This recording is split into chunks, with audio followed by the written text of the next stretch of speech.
주식은 단기 변동성을 견뎌내는 사람들에게는 장기적으로 최고의 투자 수단이다. 주식으로 큰 돈을 벌려면 교도소에 갔다 와야 한다라는 우스갯소리가 있습니다. 매매의 유혹을 참지 못해 매수한 주식을 장기간 갖고 있지 못하고 금방 팔아버려 돈을 벌지 못하는 사람들의 행동을 빗댄 말인데요.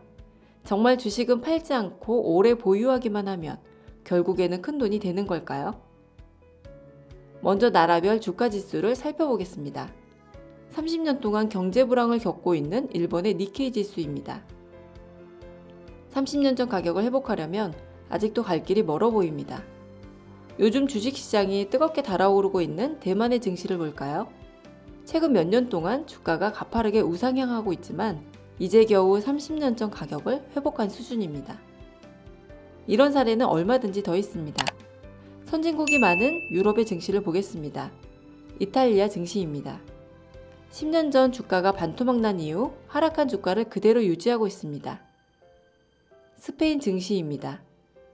이탈리아 증시와 사정이 크게 다르지 않습니다. 우리나라는 2018년에 1인당 국민소득이 3만 불에 도달했고 국민소득 3만 불은 선진국 진입의 기준으로 여겨집니다. 실제로 국민소득이 3만 불을 넘는 국가는 10개에 불과합니다. 하지만 3만 불을 넘어섰다고 해서 미국, 독일, 영국 등과 같은 선진국으로 성장한다는 보장은 없습니다. 3만 불 달성 이후 오히려 성장률이 급락하면서 소득이 정체된 국가들도 있기 때문입니다. 30년 전인 1992년 3만 불을 달성한 일본의 국민소득은 현재 3만 9천 불이고 2007년에 도달한 스페인은 3만 1,000불, 2004년에 도달한 이탈리아는 3만 4천 불 수준입니다. 우리나라는 지금 선진국 진입의 갈림길에 서 있고 전망은 그리 밝지 않습니다. 경제의 핵심인 고용과 성장률 모두 좋지 않고 GDP의 핵심인 소비와 투자 역시 늘지 않고 있기 때문입니다. 이대로 가다간 스페인, 이탈리아처럼 우리나라의 1인당 국민소득은 10년 뒤, 20년 뒤에도 여전히 3만 불에 머무를 수도 있습니다. 경제성장이 멈춘 시장은 주가도 제자리 걸음을 하거나 하락합니다. 최근 10년 동안 우리나라 증시의 주가가 일정한 포간에 갇혀 그 이상 상승하지도 하락하지도 않는 이유는 경제성장이 무뎌진 것과 무관하지 않습니다. 주식으로 큰 돈을 벌 수 있는 방법은 두 가지입니다. 큰 돈을 투자하고 매년 적정한 수익을 내거나 소액으로 꾸준히 장기간 투자해서 수십 배의 매도 차익을 남기는 것입니다. 소수의 자산가들을 제외하면 대부분의 사람들은 큰 돈이 없기 때문에 소액이지만 장기간 투자해서 수십 배의 차익을 남기는 전략을 택할 수밖에 없습니다. 투자란 몇 군데의 훌륭한 회사를 찾아내어 그저 엉덩이를 붙이고 눌러앉아 있는 것이다.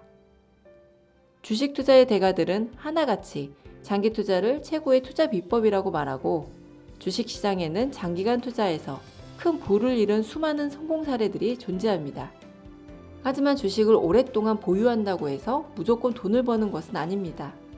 증권시장에는 오랫동안 보유해도 가격이 오르지 않는 주식들이 훨씬 더 많고 모든 증권시장의 주가지수가 전부 우상향하는 것도 아니기 때문입니다. 주식 투자를 통해 수십 배의 수익을 내려면 두 가지 조건이 필요합니다. 첫 번째, 장기간 지속 성장하는 기업에 투자해야 합니다. 두 번째, 그 기업의 주식을 오랫동안 보유해야 합니다. 하지만 장기간 지속적으로 성장하는 기업을 찾아내는 건 굉장히 어려운 일입니다.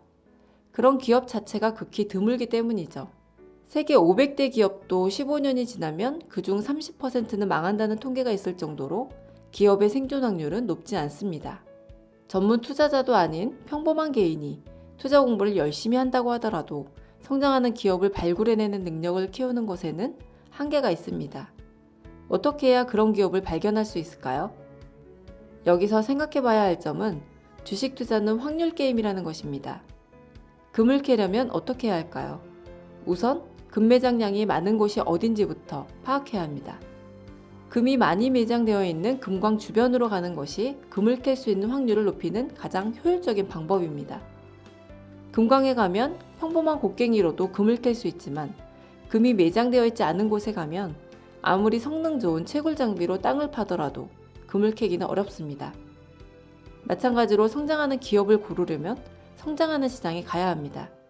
그곳에 성장하는 기업이 많기 때문입니다. 좋은 기업을 찾기 전에 성장하는 증권시장부터 골라야 하는 이유입니다.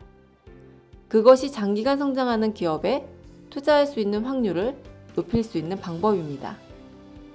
세계 각 나라마다 저마다의 증권시장이 있습니다. 여기 이 시장은 최근 30년 동안 2배 상승했습니다.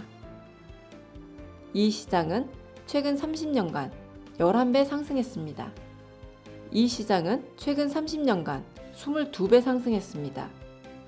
이 그래프들은 각각 코스피, S&P 500, 나스닥의 주가지수입니다. 어느 시장에 성장하는 기업이 많을까요? 어느 시장에 장기 투자해야 할까요? 지금까지 YGTV였습니다.